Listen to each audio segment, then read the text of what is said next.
Merci d'être très nombreux branchés devant Canal Congo Télévision pour vous informer. Le 42e sommet de la SADC se tient à Kinshasa du 17 au 18 août 2022. Le président de la République du Malawi a passé ce mercredi le flambeau à son homologue congolais Félix Tshisekedi. Le chef de l'État congolais prend donc la tête de la communauté de développement de l'Afrique australe. Le point avec Gisèle Etoko.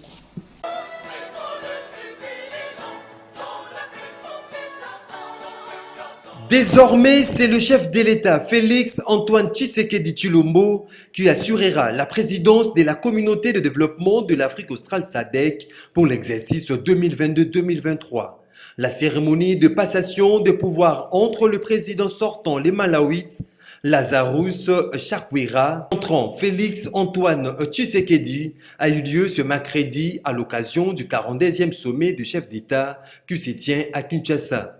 Félix Tshisekedi a, à cette occasion, devant le représentant des 16 pays membres, dénoncé l'agression dont est victime la RDC de la part de son voisin le Rwanda. Le chef de l'État congolais de remercier l'Afrique du Sud, le Malawi, la Tanzanie, pays contributeurs de troupes de la brigade d'intervention de la MONUSCO présente au Nord Kivu depuis 2013. Cette brigade qui avait à son temps aidé le FARDC à défaire la même rébellion du M23 qui a ressurgi fin 2021.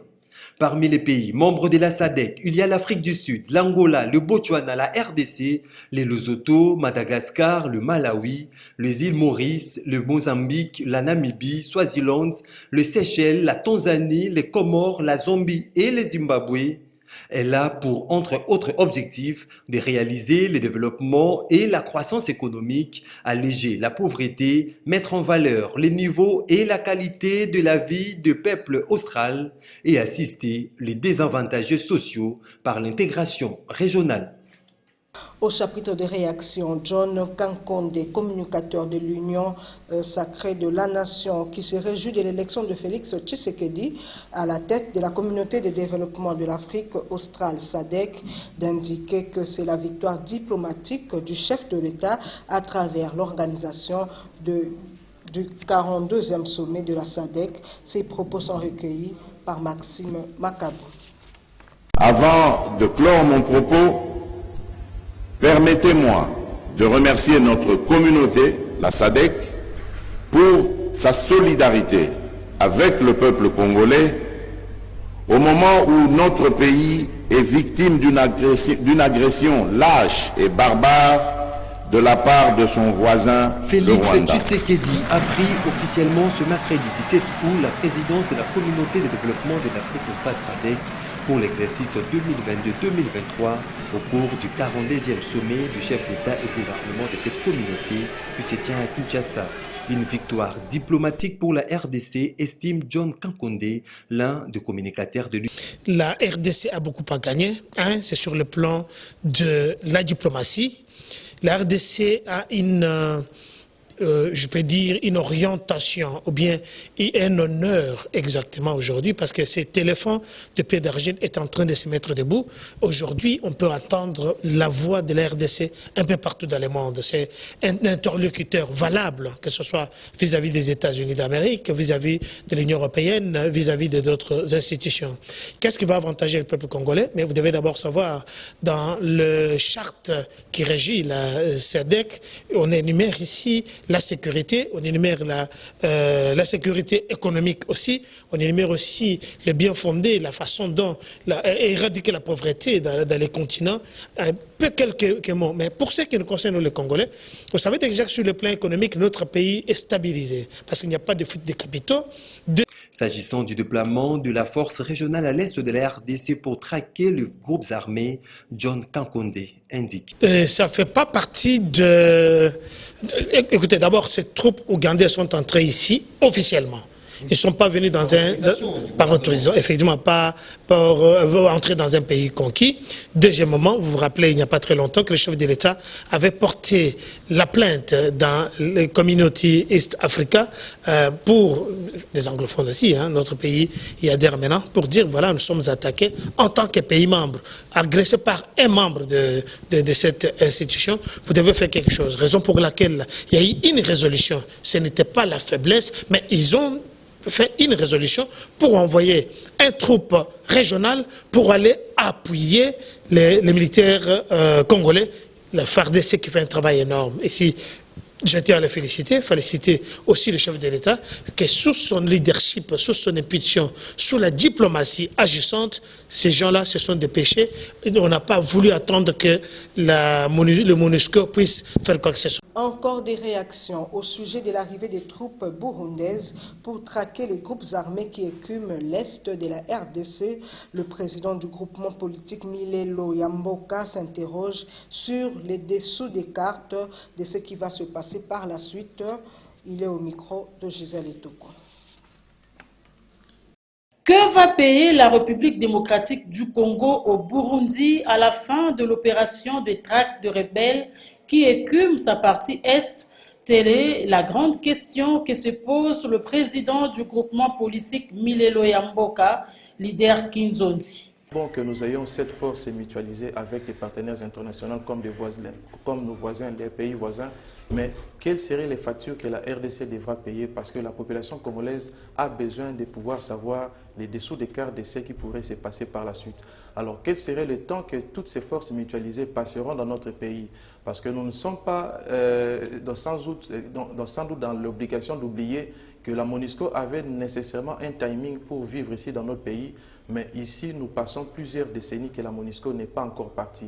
Et pendant ce temps, la population est en train de réclamer le départ de la MONUSCO par une volonté populaire qui n'est pas encore trouvée. Jusque-là, cette volonté populaire n'a pas encore été rencontrée par le gouvernement congolais et les solutions sont en train de tenter d'être trouvées. Et les mêmes problèmes risquent d'être connus ou risquent d'être vécus avec ces forces mutualisées. Et si ces forces mutualisées ne partent pas, qu'est-ce qui va se passer? Et en cas de dérapage de ces forces mutualisées, qu'est-ce qui va se passer? Et comment le gouvernement aura géré ces forces mutualisées? Parce que dans le temps, nous avions même eu à vivre l'armée rebelle ou encore les rébellions se battre sur le sol congolais. Notamment, l'armée ougandaise et l'armée rwandaise se sont battues à Kisangani, en province orientale, dans les années passées. Alors nous voulons que les choses se passent convenablement et en cela nous donnons ou nous mettons notre gouvernement dans ses responsabilités de pouvoir réorganiser notre armée, nos services de sécurité ainsi que la police pour que la RDC soit capable elle-même de se défendre. Et nous demandons au chef de l'État, c'est bien bon que la diplomatie ait payé en cet instant, mais nous voulons aussi qu'il puisse déclarer la guerre conformément aux dispositions de l'article 86 de la Constitution, parce que la population est prête à accompagner le FARDC pour que nous boutons nous-mêmes le rebelle, nous boutons nous-mêmes les forces négatives qui ne cessent d'endeuiller nos communautés qui vivent à l'est du pays. Autre chose, pourquoi François Béa, ancien conseiller du chef de l'État en matière de sécurité, a été jeté en prison, s'interroge Maître Clément Mouza, cadre de la plateforme politique La Mouka, qui n'a pas manqué de réagir à la dernière sortie médiatique du chef de l'État au Tchad sous l'opposition, à en croire Maître Clément Mouza. On ne se moque pas du peuple, il est dit au micro de Nadine Tchotchigumbo. La détention doit toujours être une exception en procédure pénale et que la liberté doit être la règle. En tant que citoyen congolais et un professionnel, je ne peux que me réjouir lorsque une personne est mise en liberté sur le plan professionnel. Espérons que la population dans son ensemble sera informée pourquoi ce monsieur a été jeté en prison. Voilà ce que le peuple congolais veut. On ne peut pas se moquer de son peuple, de façon générale. On ne peut pas se moquer d'une opposition. Le Brésil que nous connaissons comme une grande nation de football n'a jamais gagné toutes les coupes du monde. Le Brésil est par moments éliminé par les pays qu'on considère les moindres sur le plan du football. On ne se moque pas de son peuple ni de son adversaire. Cette question a été réglée aux élections de 2018 où le peuple avait choisi son camp, où le peuple a renvoyé certaines personnes à l'opposition, mais par la magie électorale, par la fabrication des résultats, Aujourd'hui, nous avons même des députés qui n'avaient que 300 voix qui sont dans cette assemblée ou même moins. Donc, l'élégance dans la règle de jeu, comme la politique, et surtout lorsqu'il s'agit de la gestion du pays, c'est prouver qu'on a bien dirigé, c'est prouver qu'on dirige bien, c'est prouver qu'on respecte son peuple. Et puis l'Association congolaise pour l'accès à la justice, ACAJ, a organisé ce mercredi conjointement avec l'ONG Justicia Asbel un point de presse au centre Pierre Claver dans la commune de Lagombe pour dénoncer la campagne de diabolisation menée par certaines organisations occidentales contre les appels d'offres sur le bloc pétrolier et gazier de la RDC. Jean-Romain Smokolo pour plus de détails.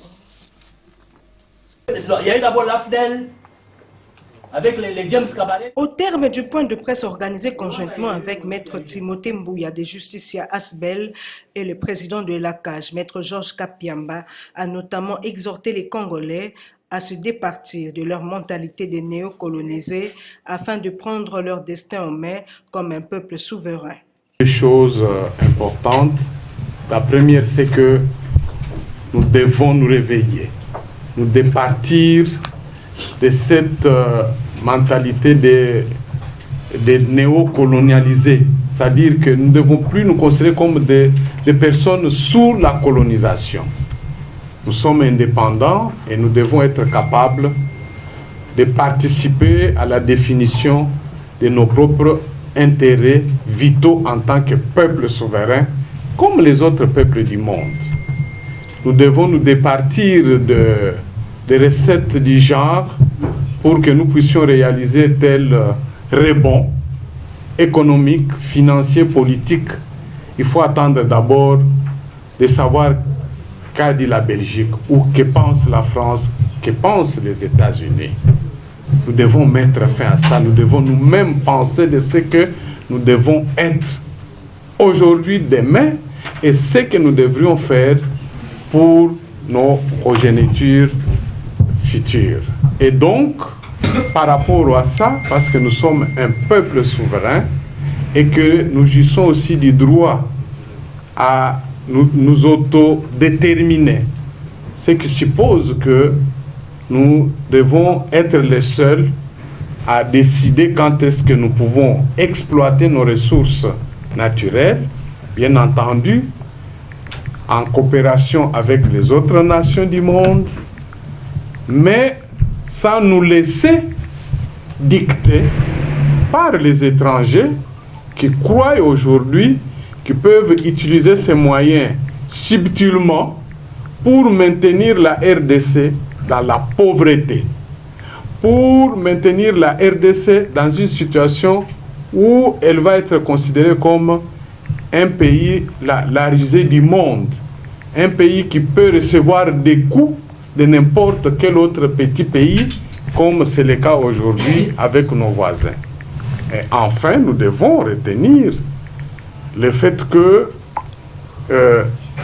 l'appel d'offres aujourd'hui ayant porté notamment sur le bloc pétrolier que la RDC a obtenu en restitution dans le cadre de l'application du règlement avec le groupe Ventora est un résultat à saluer et que nous devons encourager nos dirigeants à poursuivre dans le même élan, c'est-à-dire de s'engager davantage dans les règlements pacifiques pour résoudre l'ensemble des problèmes de nos ressources naturelles.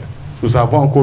En santé, les professionnels des médias étaient invités à relayer l'information sur l'importance de l'allaitement maternel, une demande qui a été faite par la directrice du Programme national de la santé et de la reproduction dans le cadre des activités de la Semaine mondiale de l'allaitement maternel lancée du 16 au 23 août 2022. C'était au cours d'une conférence de presse organisée ce jeudi par le Programme national de nutrition Pronanut avec l'appui de l'UNICEF. Regardez.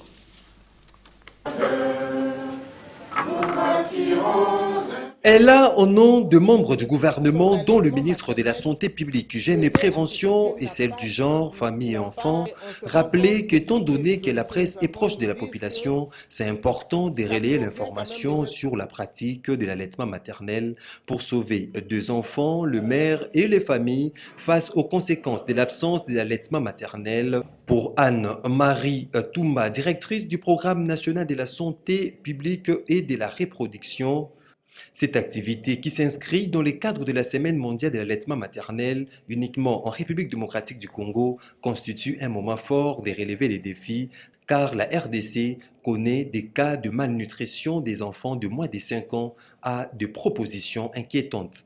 Parce que les données que nous avons exactement pour l'enquête mixte qui a été menée en 2018 nous donnent ces chiffres-là. Que la moitié des enfants, donc là, sur les 100% des enfants qui naissent entre le personnel de santé, dans les centres de santé, dans nos hôpitaux généraux de référence ou hôpitaux tout simplement, là il y a du personnel qualifié. Mais quand on regarde, on voit que parmi ces enfants-là, 47%, dont la moitié ne sont pas mis au sein dans leur tissu. Ça, je pourrais vous dire honnêtement que c'est la responsabilité du personnel. Parce que nous, le personnel, nous sommes censés être formés, nous sommes censés connaître, et nous connaissons le bienfait du lait. Si la moitié des enfants qui naissent entre nos mains ne sont pas mis au sein, c'est notre responsabilité. Ce point de presse a connu la présence du représentant des ONG et d'autres partenaires impliqués dans la promotion de l'allaitement. C'est pour très bientôt la rentrée scolaire édition 2022-2023. La vente des objets classiques est visible dans plusieurs coins de la capitale, mais cependant les vendeurs de ces fournitures scolaires se plaignent du fait que les Indo-Pakistanais eux aussi vendent en détail une activité qui est selon la loi réservée uniquement aux nationaux. Fiston Galé pour le constat. À plus ou moins 3 semaines de la date retenue pour la rentrée des classes, le fourniture scolaire fait déjà surface dans les différents marchés de la capitale Kinshasa. Pour beaucoup de marchands, vendre des objets scolaires devient un commerce assuré d'une rentabilité en cette période où l'attention des parents y est focalisée. D'ailleurs, plusieurs commerçants n'ont pas hésité pour immigrer vers ce commerce. Question ici de réaliser de bons profits. Mais les écueils ne manquent pas à en croire le vendeur trouvé ici sur l'avenue de la Poste à la Gombe où un marché à objets scolaires s'est installé depuis belle lurette. Au détail par les étrangers, ce qui fait fuir les clients, mais aussi le fait que certaines firmes de production font signer directement des contrats aux écoles pour leur livrer les objets scolaires à vendre.